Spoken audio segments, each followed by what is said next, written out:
봅니다. 마태복음 2장 1절에서 10절 말씀입니다. 마태복음 2장 1절에서 10절 말씀, 신약성경 2면입니다.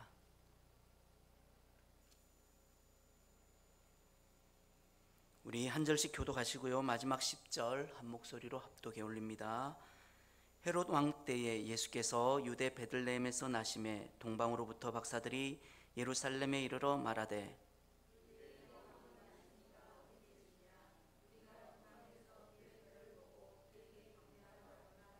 헤롯 왕과 온 예루살렘이 듣고 소동한지라.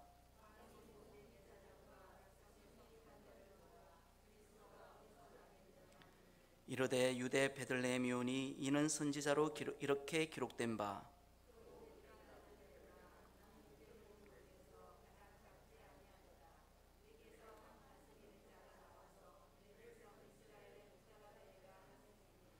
이에 헤롯이 가만히 박사들을 불러 별이 나타난 때를 자세히 묻고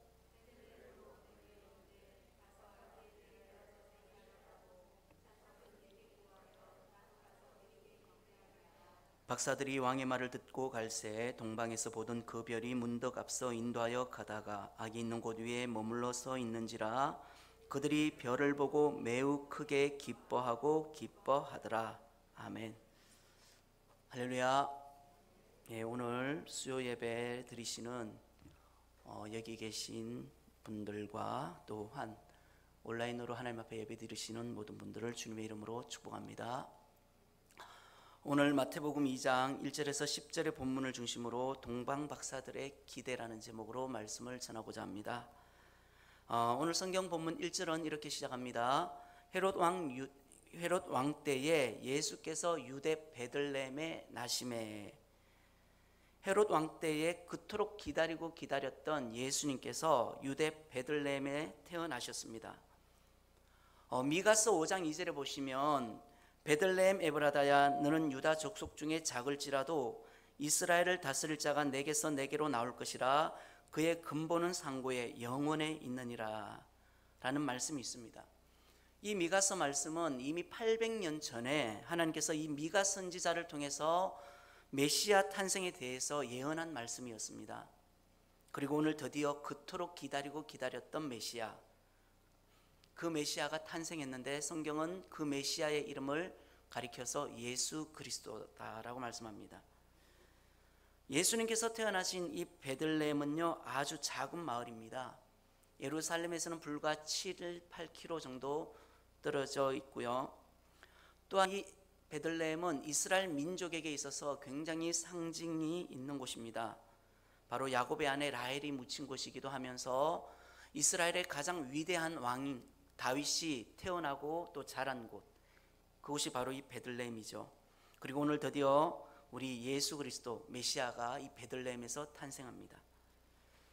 자, 아기 예수님의 탄생 소식을 듣고 저 멀리 동방에서부터 박사들이 예수님의 탄생을 축하하기 위해서 오늘 성경에 보니까 예루살렘에 왔어요.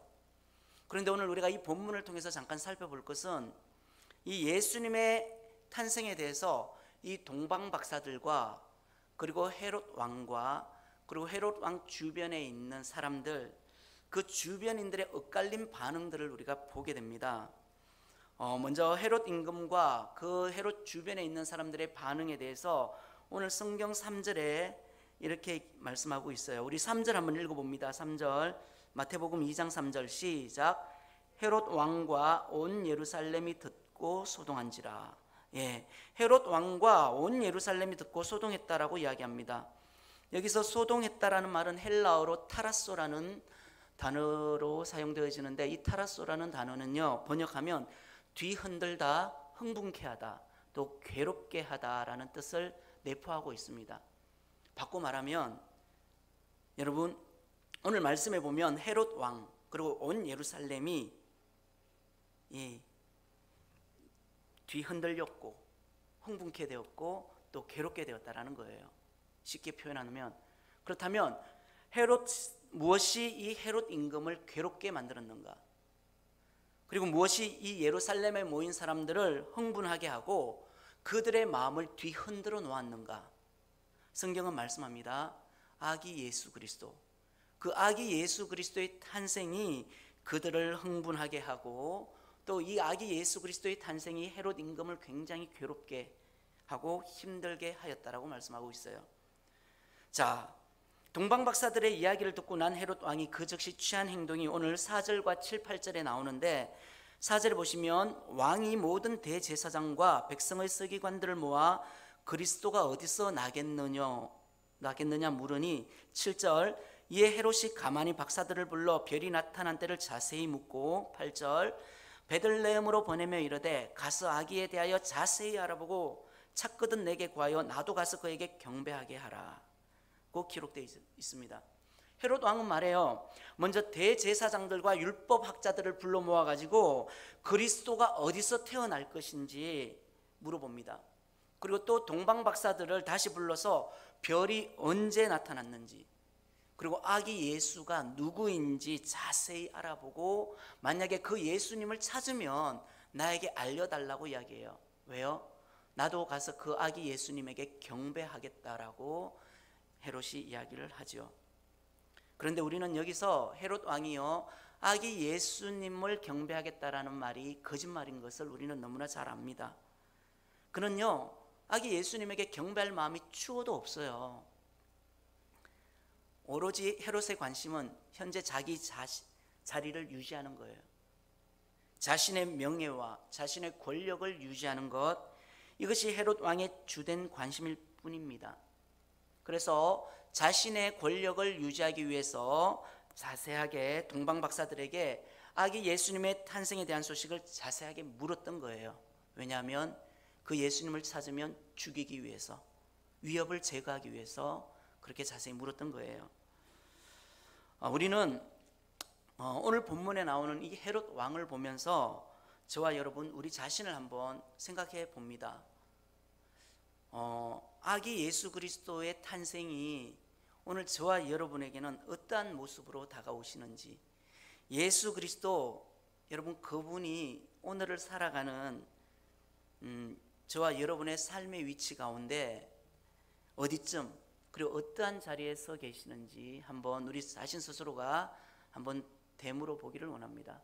지금 코로나 때문에 교회가 많이 힘들어요. 성경책 끼고 다니면 혹시나 돌멩이 맞지 않을까 두렵고 떨리는 가운데 있습니다. 누구 때문에? 예수님 때문에. 예수님 안 믿으면 이런 긴장감으로 살 필요가 없는데, 예수 그 이름이 오늘 나에게 헤롯 임금과 같이 부담스러운 존재, 괴롭고 생각하기만 해도 거북한 존재로 다가오지는 않는지, 여러분 예수님 생각하면, 예수 그리스도 그 이름만 생각하면 기쁨과 감사보다는 왠지 모르게 손해보는 생각이 들고, 또한 나의 삶에 있어서 내 마음대로 하지 못하고, 내 뜻대로 하지 못하고, 내 생각대로 하지 못하고, 나의 행동에 있어 제약을 당하는 그런 억울한 생각이 들지는 않으십니까? 여러분 예수 그리스도 그분이, 또한 그 예수라는 그 이름이 우리 삶에, 그리고 여러분의 삶에 있어서 부담이 되어지고, 내가 예수님 때문에 손해본다, 또 예수님 때문에 너무 괴롭다, 예수님 때문에 나는 너무너무 억울하다 라는 생각 속으로 우리가 살아간다면 죄송하지만 우리들 역시 헤롯 임금과 다를 바가 없다라는 겁니다. 그 옛날에 예수님께서 하신 말씀들, 그 말씀들이 로마인들을 힘들게 했거든요. 유대인들, 바리새인들, 사두개인들, 심지어 하나님을 잘 믿고 섬긴다는 제사장들도 예수님의 말씀을 엄청 부담스러워했습니다. 심지어 예수님의 제자들조차 예수님의 말씀을 부담으로 느낄 때가 있었습니다. 이러한 자들이 결국 어떻게 했죠? 예수님을 십자가에 못 박아버렸습니다. 예수님의 말씀이 힘에 부치고 또 그분의 교훈이 우리 삶에 제약을 받는 것 같아서 예수님을 십자가에 못 박아서 꼼짝 못하게 하는 이러한 모습이 오늘을 살아가는 우리의 모습이 아닌지, 우리가 교회는 다니는데 목사님을 통해서 하나님의 말씀은 듣고 있는데 소위 말하는 우리가 그리스도인이라고 생각하는데 실제적인 우리 삶의 현장에서 우리 삶의 여정 가운데 예수님은 여전히 이 십자가에 못 박힌 채 가만히 계시진 않는지, 예수님 그 자리에 계세요. 땅땅땅. 예, 내가 알아서 하겠습니다. 여러분, 예수님께서 이 땅에 오신 목적이 우리의 인생 가운데 부담 주시기 위해서 내 마음대로 살고 싶고 내 뜻대로 살고 싶은데 그 예수님이 내 인생에 간섭하러 오신 분으로 생각되지는 않는지 한번 생각해 볼 문제입니다. 요한복음 3장 16절에 하나님이 세상을 이처럼 사랑하사 독생자를 주셨으니 이는 저를 믿는 자마다 멸망치 않고 영생을 얻게 하려 하십니다. 믿으십니까? 예, 하나님께서 예수님을 이 땅에 보내신 목적이에요. 아담의 범죄로 말미암아 죄인의 후손이 된 우리들이, 그래서 죽어 지옥 갈 수밖에 없었던 저와 여러분들이 예수 그리스도 그 이름을 통해서 영원히 죽지 않고 또 영원한 생명을 얻게 하려 하신 그 하나님의 사랑이 예수님을 이 땅에 보내신 목적인데, 그것이 부담이 되신다면 우리는 그리스도인이라 말할 자격이 없습니다. 성도라고 말할 수가 없죠. 여러분, 예수 그리스도 그 이름에 영원한 생명이 있는 줄 믿습니다. 예수 그리스도 그분 안에 참된 안식이 있고 우리 삶의 행복의 시작이 바로 예수 그리스도 그분으로 시작되고 그분으로 인하여 참된 평안이 있음을 인정하며 살아가는 저와 여러분들이 되기를 소망합니다. 여러분, 이 아기 예수님의 탄생이 헤롯과 그리고 그와 함께 있었던 주변 사람들에게는 불행한 소식이었습니다. 그런데 반면에 오늘 본문에 나오는 다른 사람들, 곧 동방에서 온 박사들에게 있어서 예수님은 구원의 큰 기쁜 소식이었다라는 거죠. 그 기쁨을 그들은 2절에서 이렇게 표현합니다. 우리 2절 한번 읽어봅니다. 마태복음 2장 2절입니다. 시작.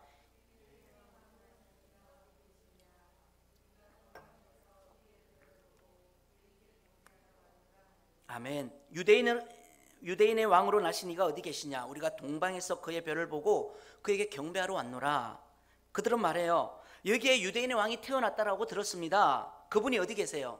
저희가 그분을 경배하기 위해서 저 먼 동방에서부터 왔습니다 라고 이야기합니다. 우리가 헤롯을 통해서도 우리 자신을 한번 되돌아보지만 오늘 성경의 주인공, 우리가 묵상해 볼 이 동방의 박사들, 예수 그리스도의 탄생을 축하하기 위해서 동방에서 온 박사들을 보면서 우리 신앙을 한번 되돌아보는 시간이 되었으면 좋겠습니다. 첫 번째로 우리 동방 박사들의 주된 관심, 동방 박사들의 주된 관심은 무엇이었나? 그것은 바로 예수 그리스도였습니다. 쉽게 말하면 동방 박사들의 주된 관심의 대상은 예수 그리스도였다라는 거예요. 그들이 드릴 경배의 대상, 그리고 예배의 주인공 예수 그리스도. 여러분, 헤롯 왕이요, 그리스도가 어디서 태어날 것인지 묻기 위해서 모든 대제사장들, 율법학자들을 불러 모았어요. 그리고 그때 그들이 헤롯 왕에게 해준 말이 뭐예요? 미가서 5장 2절 말씀이잖아요. 오늘 말씀에 나와 있듯이 이르되 유대 베들레헴이오니 이는 선지자로 이렇게 기록된 바 베들레헴 에브라다야 너는 유다 족속 중에 작을지라도 이스라엘을 다스릴 자가 내게서 내게로 나올 것이다 라고 이야기합니다. 그들은 말해요. 그리스도는 베들레헴에서 태어날 겁니다 라고 이야기를 해요. 여러분, 대제사장 그리고 율법학자들 어떤 사람들이에요? 성경 박사입니다. 성경에 능통한 자들이에요. 성경에 능통하고 하나님의 말씀을 연구하는 사람들, 성경을 백성들에게 풀어서 가르치는 사람들이 바로 이들이었다라는 거죠. 그들은 그리스도가 어디에서 태어날 것인지에 대해서 너무나 잘 알고 있었습니다. 그리고 드디어 그토록 기다렸던 예수님이 태어난 거예요. 메시아가 태어났습니다. 그런데 말씀을 보세요. 이들의 반응이 어때요? 아무런 반응이 없어요. 대제사장 그리고 율법학자들, 그리스도가 어디서 태어날 것이다라는 것 잘 알고 있지만 그들은 큰 관심 보이지 않습니다. 그리스도가 태어났다라는 것은 굉장히 반가운 일이죠. 너무나 오랫동안 기다렸던 메시아니까. 그리스도가 태어나셨다는 것은 참 기쁜 일입니다. 오랜 세월 유대인들이 그토록 기다렸고 갈망했던 게 그리스도의 탄생이었으니까. 그런데 그것을 너무나 잘 알고 있는 대제사장들 그리고 율법학자들 아무런 감동도 없습니다. 은혜도 없습니다. 이들의 관심은 여전히 헤롯 왕과 똑같았다는 거죠. 예수님에게 관심이 있지 않았습니다. 이들은 종교적 열심 그리고 종교적 행위로 인한 권력 유지가 자신들의 주된 관심이었어요. 성경은 많이 알고 있고 신앙생활도 열심히 하고 있고 지식적으로 많은 것을 알고 있지만 감동도 없고 감격도 없고 은혜는 더더욱 없고 그런 사람들이 오늘 성경의 대제사장들 그리고 율법학자들이라는 거죠. 그들은 단지 직업 때문에 하나님을 믿었습니다. 그리고 종교적인 행위로서 열심히 하는 척 했을 뿐입니다. 오늘날 많은 사람들이 주님을 위해서 일한다라고 이야기합니다. 그리고 주님을 위하는 일에 참으로 열심히 일하죠. 그런데 우리가 기억해야 할 것은요, 그 열심도 그 목적이 잘못되면 그것도 단지 종교적 열심에 지나지 않는다라는 겁니다. 오늘날 우리는 예배의 홍수 시대에 살고 있습니다. 너무나 많은 예배 속에 우리가 살아가고 있죠.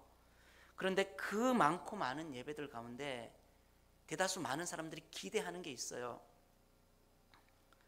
이왕 예배 드리는 거 선풍기 바람보다는 에어컨 바람이 좋죠.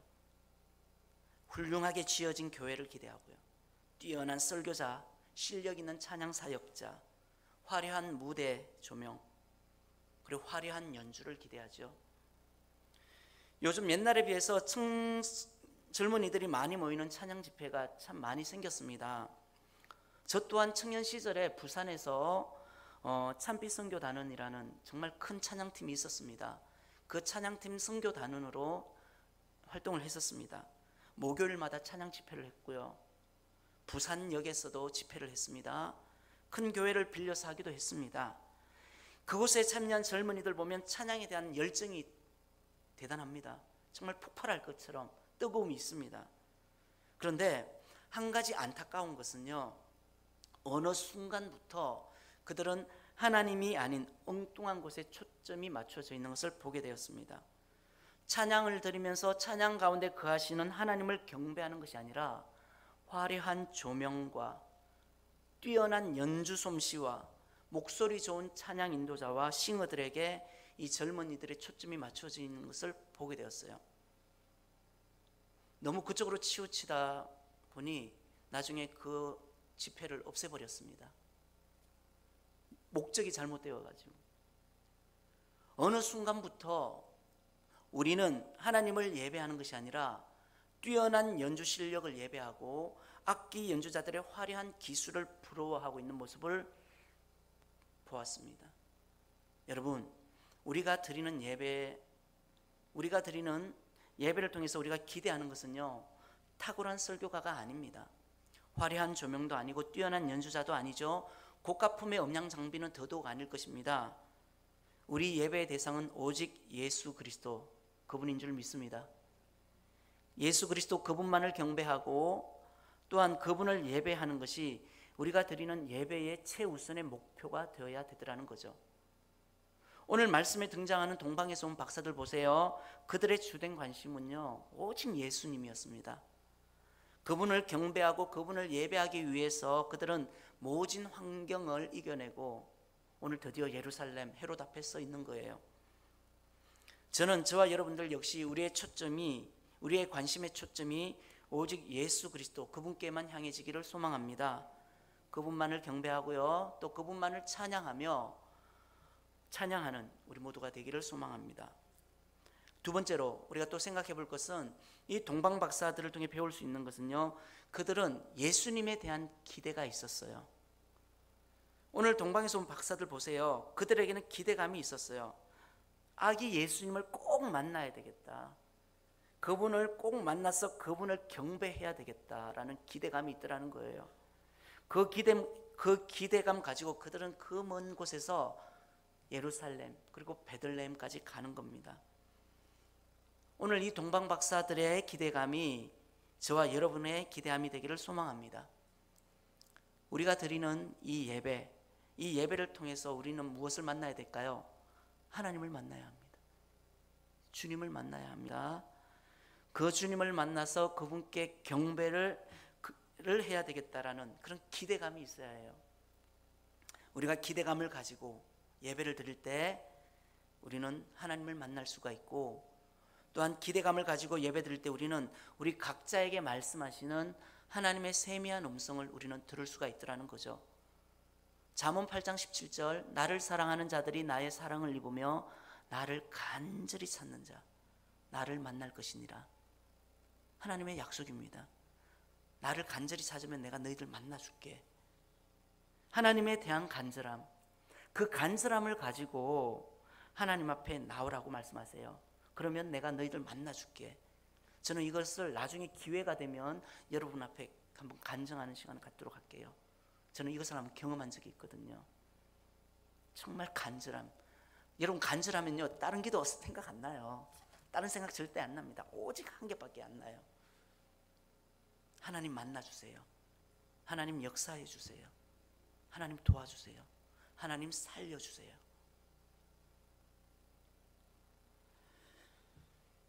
지금 코로나 사태로 인해서 많은 분들이 힘들어하시죠. 하루빨리 이 사태가 진정되어지기를 저 또한 굉장히 간절히 바랍니다.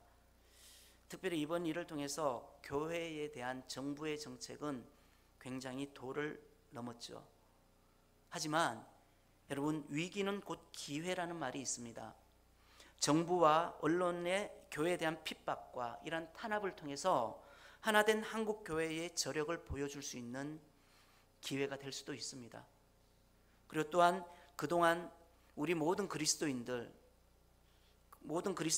그동안 나태하고 안일하게 신앙생활했던 우리의 믿음이 다시금 십자가 앞으로 나와서 간절함으로 하나님을 경험할 수 있는 기회가 될 수도 있더라는 거죠. 이번 사태를 통해서 예수 믿는 것도 부지런해야 돼요. 게으르면 예수 못 믿습니다.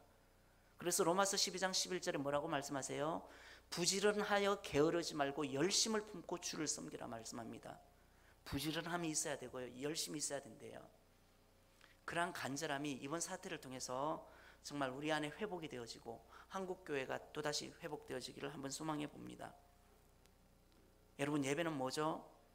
예배에 대한 정의는 참 많이 있지만 그 중에 가장 중요한 것은, 우리가 최우선의 목표로 삼아야 되는 것은 바로 하나님을 만나는 거예요.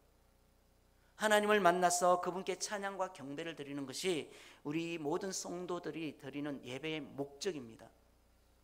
지금 온라인으로 예배를 드리는 분들이나 오늘 이 자리에서 예배 드리는 성도님들, 예배자로 나오기까지 어떠한 일이 있었는지 저는 잘 모릅니다. 그런데요, 비록 말씀은 안 하셔도 마음이 힘든 분들 계실 거죠. 슬픈 분들 계시고 어려운 분들도 계실 겁니다. 하는 일마다 잘 되지 않아서 짜증나기도 할 것이고, 때로는 각자 처해진 환경으로 말미암아 마음에 평강이 없는 분들도 계실 거예요. 힘들고 무거운 마음을 안고 오늘 이 자리, 예배자의 자리에 나왔습니다. 그리고 어떤 분은 지금 남의 눈치 보면서 온라인 예배 드리는 분도 있을 거예요. 하나님을 찬양하는데 입술이 떨어지지 않고요, 기도하지만 기도가 되지 않습니다. 이러한 문제 저러한 문제를 안고 오늘 우리는 예배자로 이 자리에 있습니다. 그런데 여러분 기억하세요. 나의 기분, 여러분의 기분이 어떠하든지, 여러분의 상황이 어떠하든지 나는 하나님만 찬양하겠습니다. 우리의 기분과 상관없이, 내가 처해진 환경과 상관없이, 나는 비록 지금 힘들고 어려운 상황이지만 그럼에도 불구하고 이 시간 나는 하나님만을 경배합니다.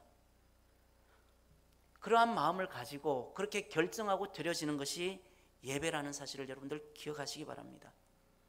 비록 우리의 처해진 상황이 예배를 드리기 어렵다 할지라도 우리들 마음 중심에요, 하나님을 간절히 만나고자 하는 소원이 있다면, 그 하나님을 만나서 그 하나님을 경배하고자 하는 그 마음의 소망이 있다면, 성경은 뭐라고 말씀하세요? 하나님 만날 수 있다라고 말씀합니다. 믿으십니까? 예. 하나님을 간절히 찾는 자, 잠언 8장 17절에 하나님 간절히 찾는 자 하나님 만나주겠다 약속하셨잖아요. 그 간절함이 저와 여러분의 간절함 되기를 소망합니다. 그리고 무엇보다도 오늘 성령 하나님께서 저와 여러분들을 인도하실 것입니다. 어디로? 성령께서 어디로 인도하시죠?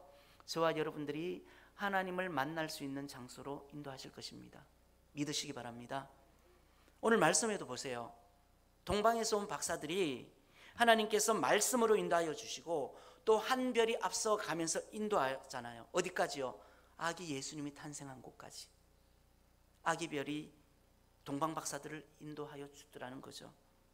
여러분, 예배 드리는 여러분들, 하나님을 만나고 또 하나님을 경배하겠다라는 소망과 기대를 가지고 예배 드릴 수 있기를 바랍니다. 그럴 때 성령께서 여러분들을 인도하십니다. 성령께서 여러분들을 하나님 만날 수 있는 그 자리까지 인도하여 주시리라 믿습니다.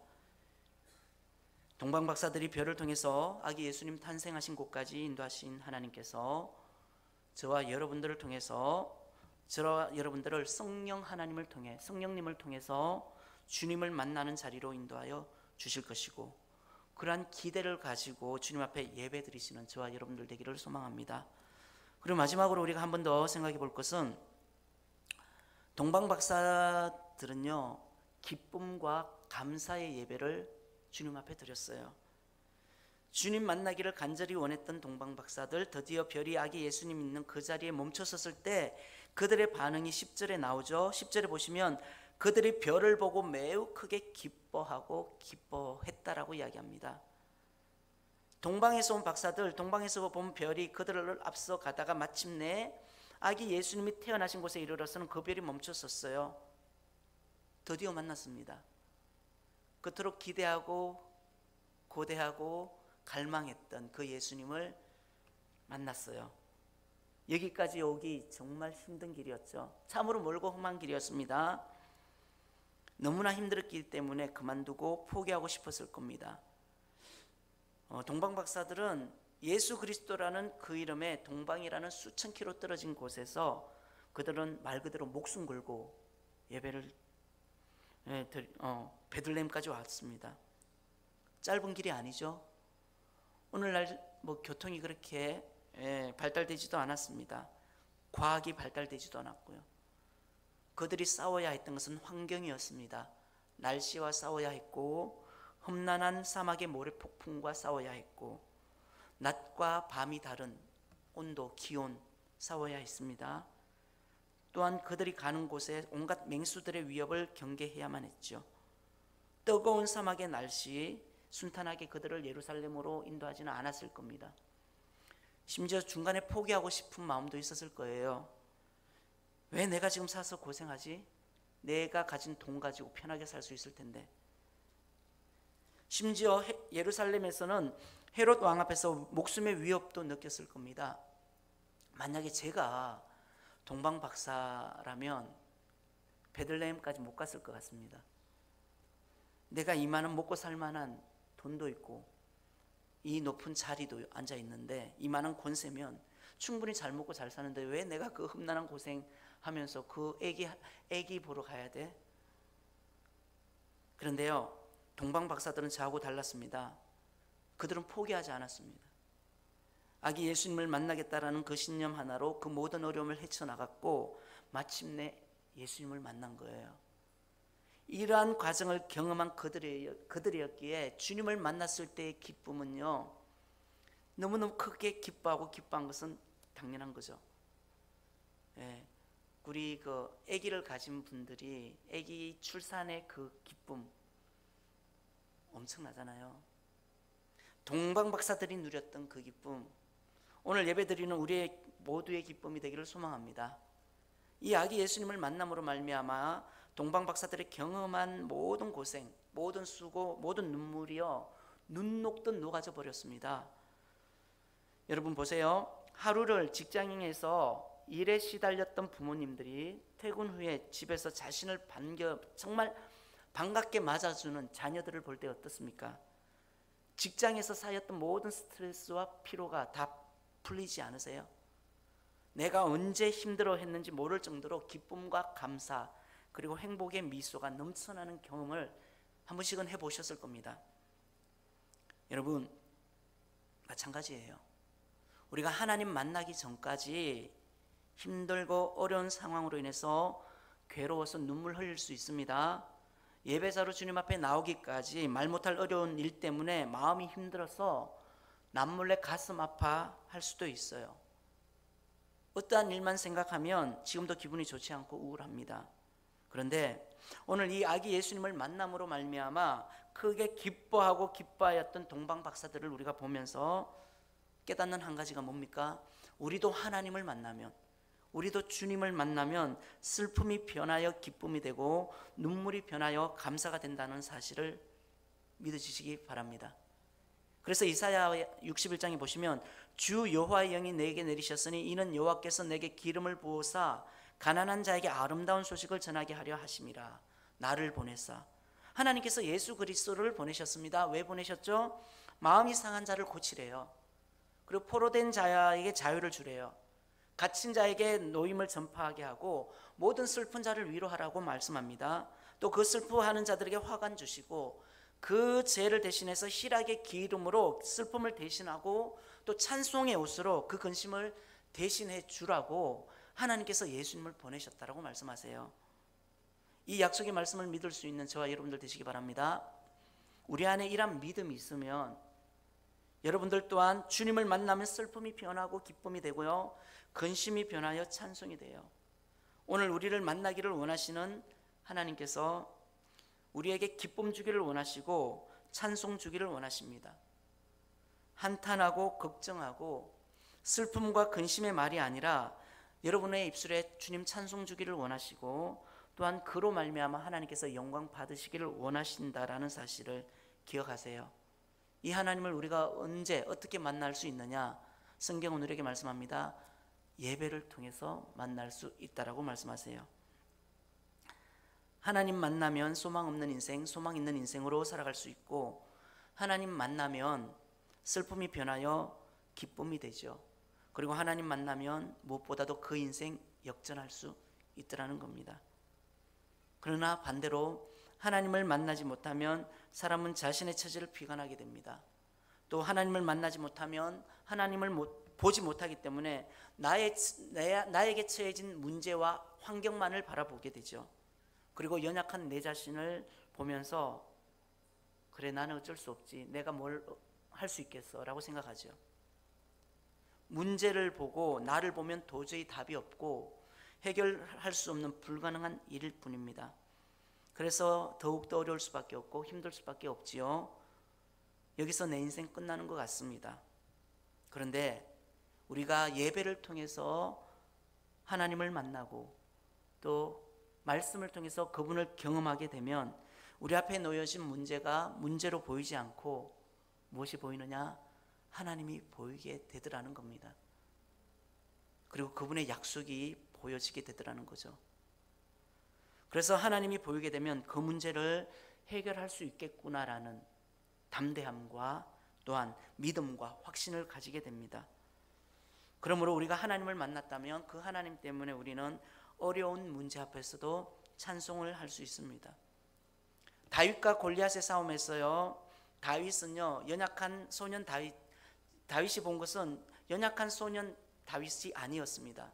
그인 골리앗도 아니었어요. 다윗이 본 것은 골리앗 넘어 계시는 자신이 경험했던 하나님을 보았던 것을 기억하시기 바랍니다. 너는 칼과 창과 단창으로 내게 오거니와 나는 내가 모욕하는 만군의 여호와의 이름으로, 이스라엘 군대 하나님의 이름으로 내게 간다. 나랑 맞짱 뜨자라고 나가잖아요. 하나님을 본 거예요. 우리는 흔히 이런 말 많이 하죠. 나는 돈이 없어 못한다. 돈이 없기 때문에 일 못하고 돈이 없어서 저 일 못한다. 돈이 있으면 하고 돈이 없으면 못한다. 기억하세요. 돈보다 더 위대한 분은 하나님이십니다. 하나님이 역사하시면요 돈 없어도 기적은 일어나요. 하박국 선지자가 무화과 나무가 무성치 못하고 포도나무에 열매가 없고 감람나무에 소출이 없고 밭에 식물이 없고 우리의 양이 없고 소가 없을지라도 그것 때문에 내가 기뻐하는 게 아니라 나는 하나님 때문에 기뻐하겠다라고 고백합니다. 이 고백이 저와 여러분 우리의 고백이 되어야 될 줄 믿습니다. 하나님 한 분으로 만족할 수 있는 사람, 이러한 사람을 하나님이 찾으시고요 또 이러한 사람에게 세상이 줄 수 없는 놀라운 기쁨을 주기를 원하고 계세요. 이제 말씀을 맺습니다. 사랑하는 여러분, 어렵고 힘든 상황 가운데 계십니까? 만일 그럴지라도 하나님을 만나고자 하는 그러한 기대감을 가지고 하나님을 예배하시기 바랍니다. 믿으십니까? 목사님의 입술에서 나올 하나님의 말씀을 기대하세요. 그 말씀을 통해서 여러분들 하나님의 역사가 일어날 수 있습니다. 여러분들이 하나님을 간절히 만나고자 하는 그런 마음으로 예배를 드리고 찬양을 드리고 하늘로부터 내려오는 세상이 알지 못하는 기쁨으로 충만하게 될 것입니다. 교회 성장하겠어요. 중국이 급성장한 이유 중에 하나가 있는데 그것은 바로 지하 교회 성도들의 믿음이 중국을 변화시켰다라고 이야기합니다. 그들은 한국에서 한국에서 그냥 목사님이 오신다면, 목사님이 오셔서 말씀 전하는 집회나 부흥회가 있다면 기차, 버스, 심지어 걸어서조차도 몇 날 며칠 밤을 새워서 말씀 듣기 위해 온다고 합니다.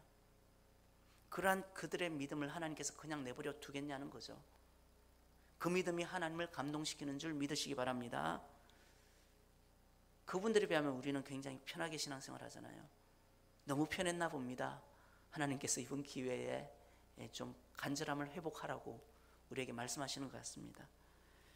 여러분, 오늘 동방박사들처럼 우리 주님이 예배의 주인공이 되기를 원합니다. 그 예수님의 기대하심을 가지고 예배 드리시길 바라고, 또한 예수님 앞에서 기쁨과 감사의 예배를 드리시는 저와 여러분들이 되시기를 바랍니다. 우리가 동방박사들이 드린 이러한 예배를 드릴 때에 어떠한 결과가 따라오는지 오늘 성경은 우리에게 말씀하는데, 우리 12절 한번 읽어봅니다. 마지막으로 읽고 마치겠습니다. 12절입니다. 시작.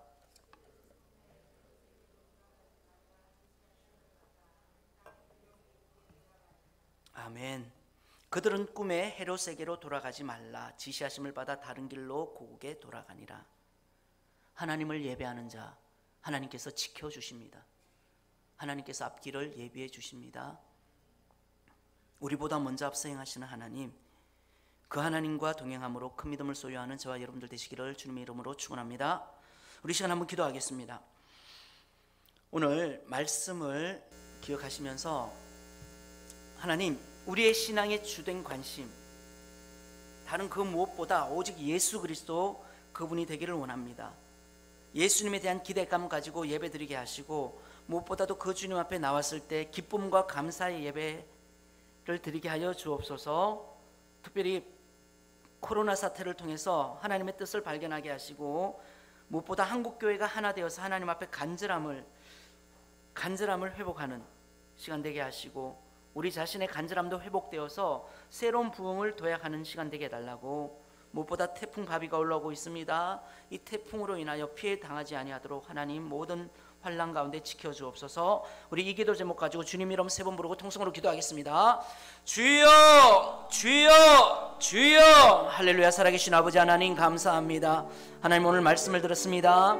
오늘 말씀에서 동방박사들이 그 험난한 여정 가운데 오직 예수 그리스도를 만나야 되겠다라는 그 일념 하나로 오늘 하나님 앞에 나왔습니다. 주님 앞에 나왔습니다. 그 믿음이 우리의 믿음 되게 하여 주시옵소서. 하나님 아버지, 우리 신앙의 주된 관심은 다른 무엇도 아닌 예수 그리스도 그분만이 되기를 원합니다. 그분만이 우리의 주인이 되시고, 그 예수 그리스도 안에 참된 안식과 평안이 있고 모든 행복의 시작이 예수 그리스도로부터 시작된 것을 우리가 고백합니다. 그러기에 하나님 아버지, 무엇보다도 우리 안에 예수 그리스도를 통하여서 우리가 하나님 아버지 삶의 현장 가운데 예수님으로 인하여서 하나님 우리가 세상에서 정말 기쁨을 소유하며 나아가는 저희들 되게 하여 주시옵소서. 무엇보다도 예수님에 대한 기대감을 가지고 예배드리기를 원합니다. 기쁨과 감사의 예배를 드리게 하여 주시고, 하나님 아버지 정말 무엇보다도 그들이 정말 힘들고 어려운 상황 가운데서도 하나님 앞에 정말 기쁨과 감사의 예배를 드림으로 말미암아 모든 슬픔이 변화였던 것처럼 우리가 신앙생활하면서 맞이하는 수많은 어려움들, 난관들, 생각지도 못했던 문제들 앞에서 우리가 예배자로 나올 때에 하나님께서 주시는 그 기쁨을 통하여, 그 은혜를 통하여 우리가 정말 하나님 아버지 정말 행복을 소유할 수 있는 믿음의 성도님들 되게 하여 주시옵소서. 하나님 아버지, 무엇보다도 코로나 사태를 통해서 하나님의 뜻을 발견하기를 원합니다. 한국교회가 이번 사태를 통하여 하나가 되게 하여 주시고, 무엇보다도 우리 모든 모든 믿음의 성도님들 하나님 앞에 간절함을 회복하는 시간 될 수 있도록 주여 도와주시옵소서. 아버지 하나님, 무엇보다도 이번 일을 통하여 한국교회가 새로운 부흥을 도약하는 시간 되게 하여 주시기를 원합니다. 하나님 아버지, 특별히 태풍 바비가 올라오고 있는 중에 있습니다. 하나님 아버지, 이 태풍으로 인하여서 하나님 우리 사랑하는 성도님들 피해 당하지 아니하도록 주님께서 지켜주시옵소서. 살아계신 하나님,